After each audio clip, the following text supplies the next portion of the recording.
Porto 360. Apoio Modal GR. Radiant Corporation. T2S Tecnologia. Apoio institucional.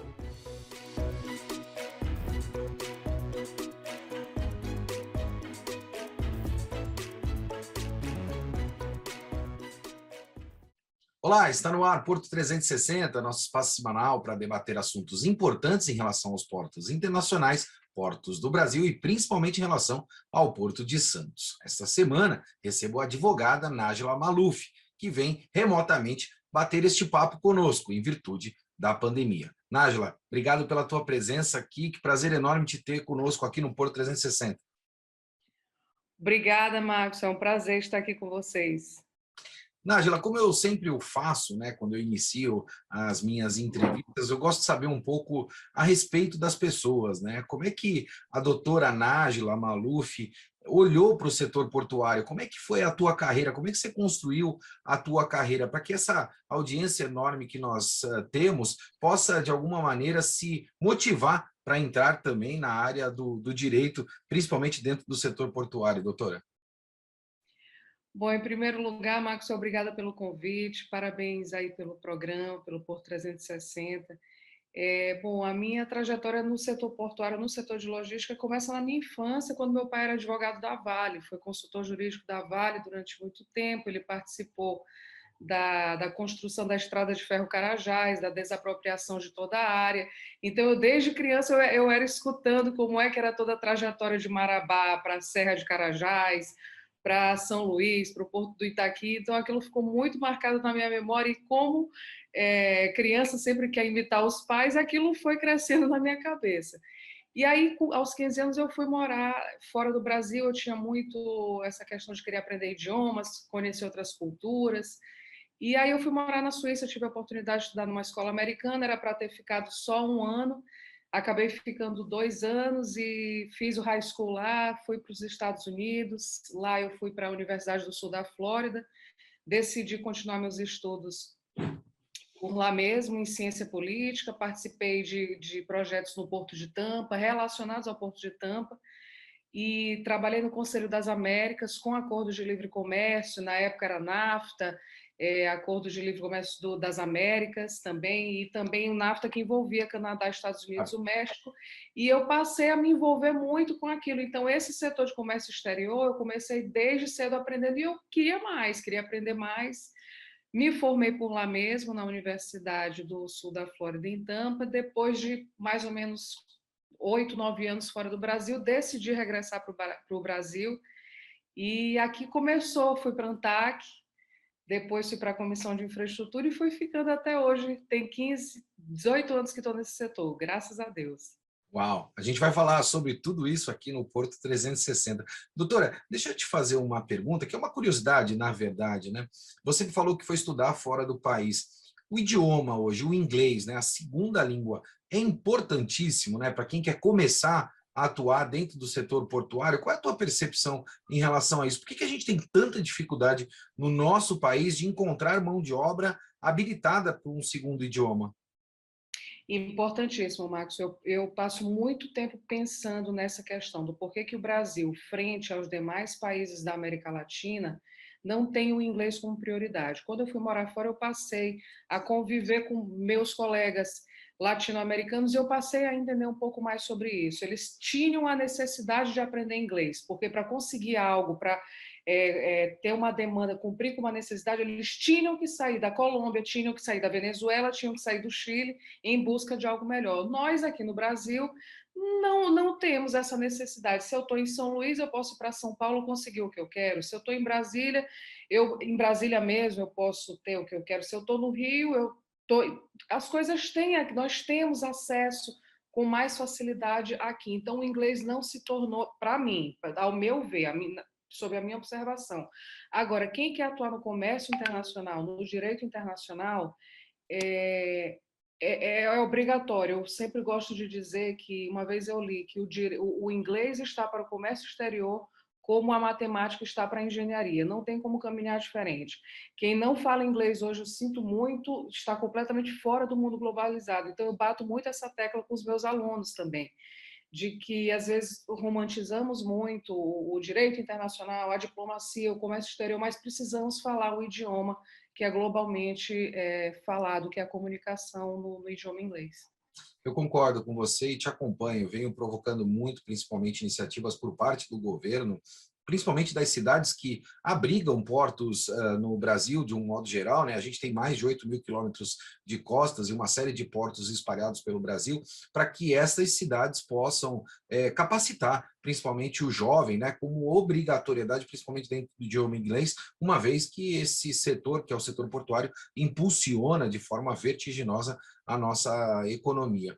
Nájila, deixa eu te fazer um questionamento, eu já vou entrar na pauta, mas a gente tem uma amizade bastante grande, eu vou me usar desta liberdade que a gente tem. Nós fizemos agora, mais recentemente, o Summit BR do Mar, né? Me veio isso à mente, e eu queria te fazer uma colocação. Você participou da sala VIP, né, de debates, juntamente ali com uma série de autoridades e atores do Summit BR do Mar. Qual foi a tua percepção do evento? Particularmente falando, para mim, foi um sucesso absoluto. Nós tivemos ali mais de 180 pessoas remotamente, estava completamente lotado o auditório, principalmente em virtude do tema que a gente estava debatendo, que é a BR do Mar. Qual foi a tua percepção do evento? E segundo, esse projeto vai ou não vai, doutora? Isso sai do papel definitivamente ou não? Bom, Max, em primeiro lugar, parabéns pela iniciativa. Eu recebi o convite junto à professora Eliane Octaviano, da Maritime Law Academy, Uma querida. sobre direito marítimo, portuário, comércio exterior. Então, para fazer o Summit,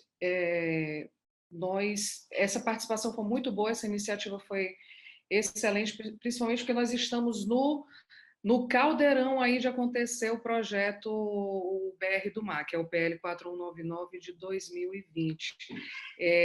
Os palestrantes, nossa, excelente as palestras, inclusive da DPC, da Diretoria de Portos e Costas, ficou muito na minha cabeça a apresentação da Marinha. Sim, sim. Os demais palestrantes da ABAC, também nós estamos passando por um momento de pesar pela passagem do Dr. Exato. Kleber Lu.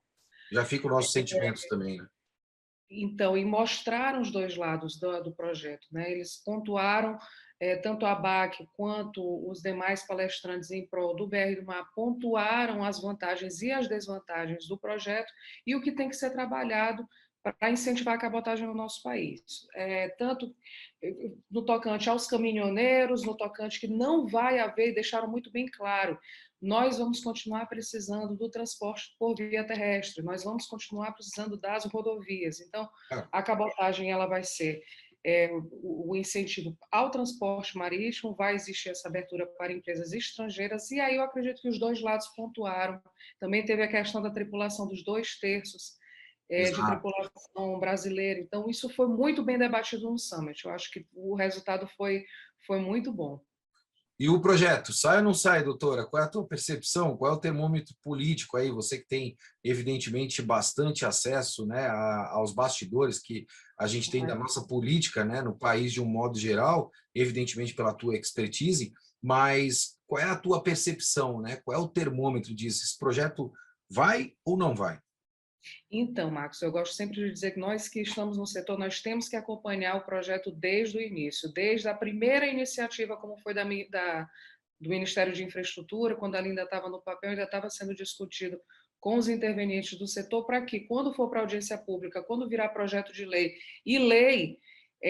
isso não venha a ser reclamado por todo o setor, porque não estava ali, não tinha o item que eu queria. Então, o Senado, os senadores, principalmente o relator, nesse caso, o senador Nelsinho Trage, ele escutou os intervenientes, escutou o setor, escutou a FENOP, escutou a BAC.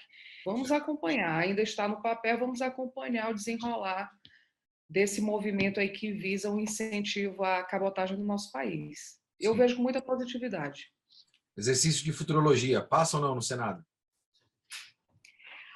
Olha, acredito que sim, pelo andar da carruagem, o Ministério de Infraestrutura vem se empenhando muito, vem conversando com os senadores da Comissão de Infraestrutura e todos os envolvidos. Então, acredito que passa, mas não temos uma bola de cristal, não se sabe o que vai acontecer lá no no plenário na hora que esse projeto for colocado para votação. É o que eu Vamos disse, acompanhar. exercício de futurologia.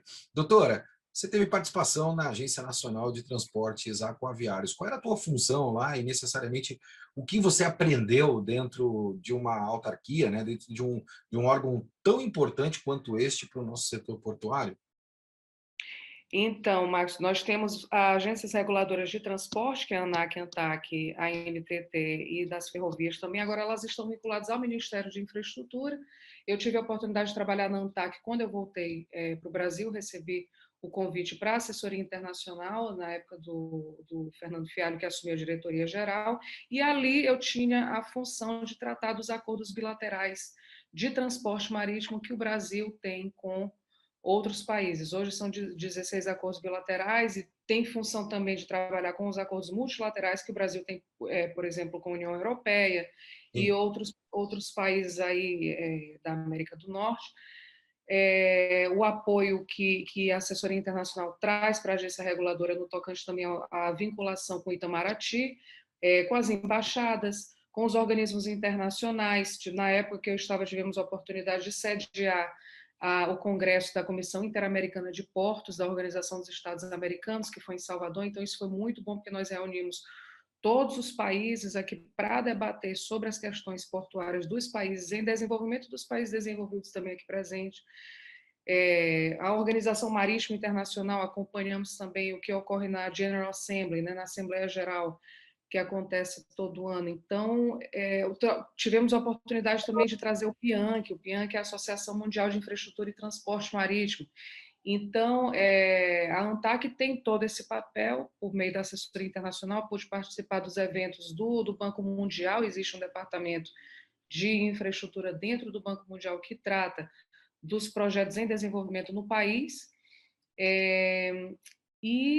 E é isso, existe a CCAIMO, que é o órgão aqui no Brasil que trata dessa vinculação da nossa autoridade marítima com a Organização Mundial Internacional, e a ANTAC trabalha em conjunto também com a NTT, com a ANAC. Existe o SGT5, que é o subgrupo de trabalho no âmbito do Mercosul. Então, é muita coisa, as atividades são muitas. Agora, eu gostaria, como especialista em direito internacional e comércio exterior, que nós tivéssemos uma atuação ainda maior nesse cenário.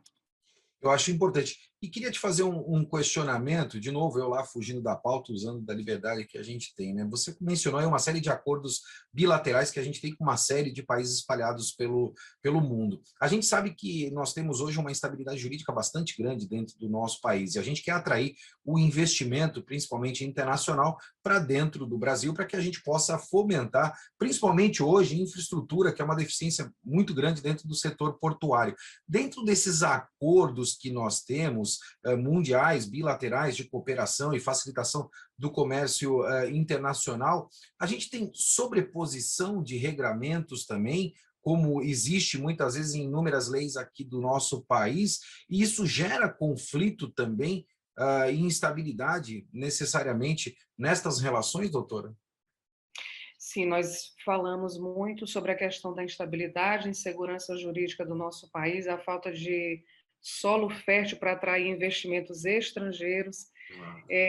Mencionamos com muito orgulho de que 95% do nosso comércio exterior é feito por via marítima, quanto nós somos dependentes, com orgulho desse transporte, porque ele é mais sustentavelmente amigável e, né, menores fretes. Agora, a questão é a participação do Brasil no âmbito da Organização Mundial de Comércio, no âmbito do comércio global, só responde, Márcio, por 1%. Então, enquanto nós falamos de 95% do comércio exterior brasileiro é feito por via marítima, a participação do Brasil frente ao mercado global é só de 1%. Há 20 anos que não se tem atração de investidores estrangeiros, não se tem políticas que fomentam acordos bilaterais, e eu tive a oportunidade de ver a importância de você fazer acordos, de você fazer parcerias, ainda mais no tocante ao comércio exterior, lá no Conselho das Américas. Eu vi eles fazendo acordos bilaterais, independentes, existia aqui no Brasil uma crença de que só serviria se fizesse acordos multilaterais. Se o Brasil fosse, junto com o Mercosul, fazer acordos com a União Europeia como um todo. Lá não, no Conselho, acompanhando os projetos do Conselho das Américas, nós não vamos fazer em conjunto, nós não vamos fazer em bloco. Agora, participei de acordo bilateral Brasil-Chile, estabeleciam entre os países o que servia e o que não servia.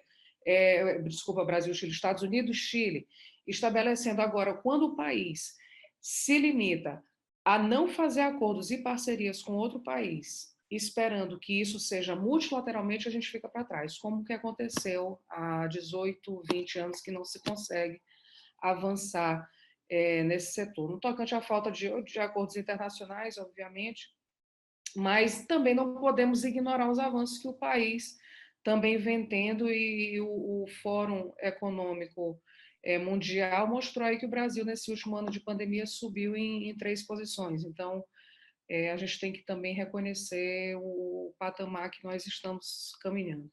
Eu acho que a gente não tem que ter esta preocupação de, muitas vezes, pontuar algumas questões que são extremamente importantes, porque a gente não está aqui criticando, na verdade, o avanço, mas sim a velocidade do avanço. A gente tem avançado, mas a passos muito curtos, né? Eu acho que a gente poderia desburocratizar, né, e despolitizar muitas coisas para que a gente avançasse numa velocidade muito maior, porque, como você mesmo disse anteriormente, a gente tem aqui dimensões continentais e a gente precisa desse avanço para que a gente possa atuar, principalmente com aproximadamente 250 milhões de habitantes que a gente tem no nosso país. Doutora, deixa eu fazer uma pergunta, de novo vou usar dessa liberdade que a gente tem. Você teve na ANTAC, foi também assessora do Senado, né? A gente sabe disso, você é um poço de conhecimento, uma enciclopédia, principalmente desse setor portuário, mas eu queria te perguntar, como é que é o bastidor político em Brasília, dentro do setor portuário, né? Você pode trazer alguma informação para nós, porque eu sei que as pessoas têm muita curiosidade, né? Por que eu estou te fazendo esse questionamento? A gente sabe que existe a bancada do agronegócio, a gente sabe que tem a bancada de outros setores, outros interesses, mas como é que o setor portuário, que representa quase 1/3 do PIB nacional, está inserido dentro desse bastidor, né? A gente tem voz, eu posso dizer desta maneira, no Senado Federal, o setor portuário tem voz? Tem bastante voz. Eu tive a oportunidade de trabalhar 3 anos no Senado, fui assessora parlamentar, trabalhei junto à bancada feminina do Senado, que foi conduzida pela senadora Célia Slessarenko, do Mato Grosso, à época. Tive a oportunidade de ver a bancada do agronegócio batalhando firme aí pelos seus interesses. Tem muito projeto, muita coisa sendo feita no âmbito. Agora, eu posso falar de acordo com o que eu observei, com o que eu passei. Eu não Claro, vou poder claro, é falar óbvio. sobre o É setor. óbvio. Mas então, nossa casa é composta por 81 senadores, cada estado com 3 representantes, com mandato de 8 anos. São 13 comissões permanentes que versam sobre os assuntos mais importantes. A comissão mais importante, que é os olhos de todos os partidos, é a CCJ, a Comissão de Constituição Sim, e Justiça, justiça. porque lá eles verificam a admissibilidade de cada proposta, né? Que é de cada projeto de lei que é proposto por cada partido. Eu acompanhei mais de perto a Comissão de Infraestrutura do Senado e ali pude ver as sabatinas acontecendo para as agências reguladoras, ver os projetos de lei que envolvem o setor portuário, o setor de logística. Inclusive, participei do projeto de lei da nova lei dos portos, né, que hoje não é mais nova lei dos portos, é a Sim. lei 12.915. E ali eu pude acompanhar as audiências públicas, a movimentação de todos os interessados, então foi uma experiência muito boa para o meu aprendizado e também poder contribuir um pouco com a minha experiência que eu já vinha da ANTAC. A outra também na Comissão de Relações Exteriores, que eu pude acompanhar um pouco mais de perto como é que o Brasil vem se movimentando agora como estudante de estudos comparativos, a gente aí continua ainda um pouco para trás frente a outras casas legislativas que eu pude acompanhar. Agora, lá eles vão debater projetos, votar projetos, emitir relatórios, sabatina, vão verificar todas as relações que a Casa Legislativa tem com os demais órgãos públicos, os órgãos do Executivo, para tratar de assuntos relativos, cada um na sua competência. audiências públicas que pegavam fogo, agora não mais porque estamos em pandemia e as sessões estão acontecendo Sim. por videoconferência, mas é muita movimentação, é muita intensidade ali os debates, os interesses são muitos, e as pessoas, quando vão buscar, são ouvidas, quando não são ouvidas, isso já aparece na mídia, então não tem muito por onde correr não, viu, Márcio? É muita movimentação, como eu falei, os interesses são diversos, o plenário era muito movimentado e agora a gente está passando por essa fase aí da pandemia, que eu estou só acompanhando essa legislatura, e esse foi um pouquinho aí da minha experiência. O setor de logística e do setor de portos ouvido bastante. Nós pude acompanhar aí na época da nova lei, da lei 12.815, a MP 595, com um avanço grande, o ponto nodal era a questão da movimentação de cargas de terceiros, e então a Portonave foi recebida, à época a equipe do Ike Batista foi recebida, a Embraporte foi recebida, então teve uma movimentação muito grande, e inclusive dos órgãos gestores de mão de obra. Então todos foram ouvidos, e aí culminou com a Lei 2.815. Foi o que eu pude acompanhar de perto, que também decidi escrever minha monografia à época que eu cursava direito sobre isso, porque eu estava acompanhando tão de perto que decidi trazer isso para a academia. Você, francamente falando, é fantástica. Eu acompanho a tua trajetória e muitas das pessoas, muitas vezes me param, doutor, e falam assim, Maxwell, teus convidados, parece que eles têm bola de cristal, né? Toda vez quando você traz alguns convidados para debater alguns temas, eles sempre acertam, não? São extremamente assertivos em tudo aquilo que é pertinente ao debate e à evolução dentro do setor portuário. E eu quis te trazer essa semana realmente por isso, né? Eu vim acompanhando. Falei, quem é que tem experiência para poder dar uma percepção do momento que a gente está vivenciando? A gente percebe que existem uma série de frentes para debater, evidentemente, tudo aquilo que é importante para o setor portuário, e a gente percebe um movimento muito forte do governo federal para privatizar os portos do Brasil. A gente viu o estudo mais recentemente da Codesa, você tem muita especialidade nisso também, a gente está acompanhando o Santos, já tem outros portos do sul do país, norte do país, querendo ir para o mesmo caminho. Já existem grandes economistas dizendo que a gente não tem ambiente político para privatizar os portos até 2022. Esta é a minha primeira pergunta. A segunda, primeira, né? Tem ambiente ou não tem ambiente para que a gente consiga privatizar? E a minha segunda pergunta, os estudos, principalmente o da Codesa, da forma como foi proposto, já gerou uma série de ruídos. Será que a gente consegue efetivamente desestatizar, né, ou privatizar os portos, ou, na verdade, isso aí é só uma grande bolha que a gente vai continuar da forma que está, doutora? Então, muito se está debatendo sobre descentralização e desestatização e privatização dos portos. Sim. Cada porto no nosso país tem uma característica, tem vários terminais num porto só, num porto público, são vários arrendamentos, projetos de concessão vindo aí, licitações e leilões sendo feitos. Eu acredito que eles colocam isso como o Ministério de Infraestrutura, que vem incansavelmente se colocando à disposição de todas as autoridades portuárias para, inclusive, quebrar alguns mitos em relação à desestatização e privatização. Ainda existe muita confusão sobre essas duas instituições. A descentralização, o grande exemplo, a grande referência que nós temos no país é o Porto de Itajaí, que ele foi tirado do governo federal e transferido ao município de Itajaí. Inclusive tem alguns artigos sobre isso. Então, foi um projeto que deu certo, já é o primeiro, acredito que seja, exemplo de descentralização que nós temos. Agora, o que se espera dessa movimentação, dessa mudança de modelos de gestão é uma participação maior da iniciativa privada. Já há muito tempo que se discute que os portos públicos sozinhos não conseguem fazer essa prestação de serviço portuário de uma forma adequada, e o que se espera é que isso vá melhorar, independente de desestatização, independente de privatização.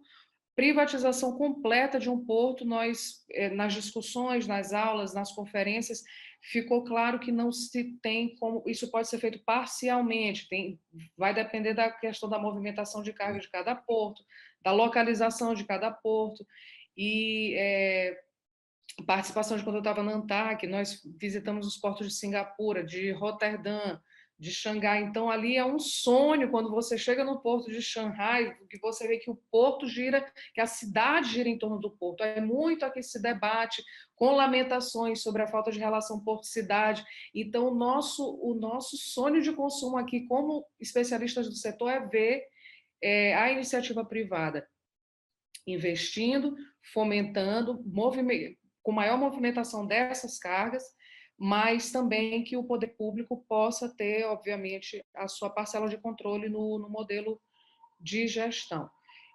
Vamos passar por uma mudança geral, uma mudança radical regulatória, se isso vier a ser realmente implementado. Tem aí a Cotese, tem aí o Porto de Santos, que vocês estão passando por esse modelo também, e que vai prometer, o projeto promete também a garantia da regularidade, o provimento e manutenção da capacidade portuária por meio de investimentos e práticas de gestão que prometem ser mais eficientes, com uma modelagem mais adequada e diferenciada nesse setor, com intervenção mínima do Estado. O processo de regulação, principalmente, não tem de ser previsto antecipadamente no modelo que está sendo proposto de privatização, para que, novamente, a gente não tenha instabilidade lá na frente. A minha primeira pergunta, e a segunda, infelizmente, a gente está chegando ao final do nosso programa, a relação do Porto-Cidade. Você falou de Porto-Cidade, doutora. Porto-Cidade, no meu entendimento, as pessoas têm uma percepção gigantesca em relação a isso, porque a gente pega exemplos de Roterdã, portos da Bélgica, da China. Eu acho, particularmente, que a gente está muito distante disso ainda, né? A relação do porto com a cidade passa diretamente pelo emprego, no meu entendimento. No momento que a gente vive hoje, é emprego, ou seja, o porto como impulsionador do emprego nas cidades, principalmente no qual eles estão inseridos. Para fomentar o emprego, a gente não tem que trazer a indústria também? Não está faltando a perna da indústria dentro desse processo, doutora? Está faltando a pedra da indústria, e isso já há anos nós debatemos a falta de investimentos. Há 20 anos que a nossa política externa vem batendo em atração de investimentos e não deu certo. Infelizmente, eu gosto sempre de ser muito positiva, de ver o lado bom do que está acontecendo, do que o MINFRA, do que o governo federal vem fazendo para incentivar mais. Num espaço desse que a gente já vem sem esses incentivos para isso, nós vamos continuar sendo um país extremamente dependente de exportação de commodities do nosso país, né? Então, exportar commodities agrícolas, como faz o Brasil, é bom para fazer o saldo positivo na balança comercial, mas ficarmos extremamente dependentes só disso, nós vamos continuar ocupando aquele 1% que eu falei no início da entrevista no comércio global. Aí, quando eu penso em política de Estado, quando nós pensamos nessa relação porto-cidade, eu, por exemplo, eu sou de São Luís, eu fico e acompanhei muito a movimentação, não só estando na ANTAC, a ANTAC nos dá a possibilidade de você ter uma visão macro do Brasil inteiro. Mas eu penso assim, as cargas que estão sendo movimentadas do centro-oeste aos portos do Arco Norte, e elas são os grãos, como a exemplo da soja, que ela é exportada diretamente para a China, o que explica o Norte e o Nordeste serem as regiões mais pobres quando você tem grandes portos e o maior complexo portuário do país, se aquilo não retorna para a gente? Então, nós vamos falar sobre a questão do valor agregado carga de valor agregado dos nossos produtos. Ao invés de continuarmos só exportando soja, só exportando grãos, por que nós não fazemos aqui, agregamos valor a esse produto, ao invés dessa soja que sai do porto de Itaqui e vai para a China, para lá ela ser transformada em ração, por que a gente não faz isso aqui? Agregar mais valor aos nossos produtos. Agora, isso precisa de vontade política, isso precisa de investimentos, isso precisa de infraestrutura que já está acontecendo com a ampliação das ferrovias, com a ampliação, pavimentação das rodovias, que nós sempre vamos precisar delas, e ampliação aí da cabotagem que porventura venha a acontecer. Precisamos realmente também de política de Estado, não dá para só ficar de governo em governo mudando de projeto. Essa questão da dragagem, então, quando eu morava nos Estados Unidos, lá no Mississippi, não existia essa questão. O Rio Mississippi é o grande catalisador do transporte no país. Não existe essa, nem se cogita essa questão. Vai ter esse ano dragagem? Quais serão as... Isso aí não foge do raciocínio. Então, isso tem que ter política de Estado. A gente tem que garantir que serviços essenciais vão ficar aqui como projetos consolidados. Doutora, infelizmente está chegando ao final do nosso programa. Aqui em São Paulo a gente está passando um momento muito difícil da pandemia, né? Muito possivelmente, eu quero crer que o Estado venha a restringir ainda mais a circulação de pessoas em virtude de tudo que está acontecendo. E como é que está aí em São Luís? Como é que está a situação da pandemia? Minha pergunta. E para finalizar, você está confiante? Os portos vão dar o recado de novo nessa segunda onda que a gente está vivenciando, ou seja, já demos um recado extremamente positivo naquela primeira onda, ou seja, batemos recordes e recordes de movimentação e não paramos, né, principalmente para que a gente possa suprir toda a demanda no nosso país. E agora, nessa segunda onda, os portos vão dar o recado também? Vão sim, Marcos, a gente tem que ficar confiante. É muito triste, muito desafiador o que nós estamos passando, cada dia é uma notícia triste. Não se tem garantias, estamos aguardando a vacina aí para todo o país. Aqui no Norte e Nordeste nós temos atuação aqui, então acompanhamos o que aconteceu em Manaus, muito triste, em Belém também, no Maranhão também, e assim, é só de lamentar e precisamos continuar firmes para ver o que a vacina chegar e essa questão melhorar. Os portos vão continuar funcionando, com certeza, são serviços essenciais, mostraram aí um desempenho gigante em 2020 e, como eu falei que o nosso ponto aí como parâmetro é o Fórum Econômico Mundial, nós tivemos esse avanço de 13 colocações, de subir 13 posições no patamar, na régua. Então, eu acredito que as instituições vão continuar. O nosso país é um país marítimo, nós dependemos de importação e exportação, nós dependemos que os produtos cheguem às nossas casas e não vai ter desabastecimento, não. Nós vamos continuar perseverando com muita fé e firmeza. Eu tenho essa crença também, doutora. Felizmente, a gente chegou ao final do nosso programa. Quero muito te agradecer a tua participação aqui. Nájila, você é uma querida, eu já te conheço há algum tempo, a gente sempre debate o setor portuário. Você sempre muito lúcida, né, trazendo informações extremamente relevantes para o nosso setor e principalmente para que a gente possa refletir. Hoje, você deu mais uma aula aqui para nós e eu quero crer que a gente, de alguma maneira, contribui com essa audiência gigantesca que nós temos. Muito obrigado pela tua participação aqui, doutora. Eu que agradeço, Marcos. Bom dia a todos. Como você percebe, o 360 vai ficando por aqui, movimentando muito mais que informação. Eu volto semana que vem. Forte abraço e até lá. Porto 360. Apoio Modal GR. Radiant Corporation. T2S Tecnologia. Apoio institucional.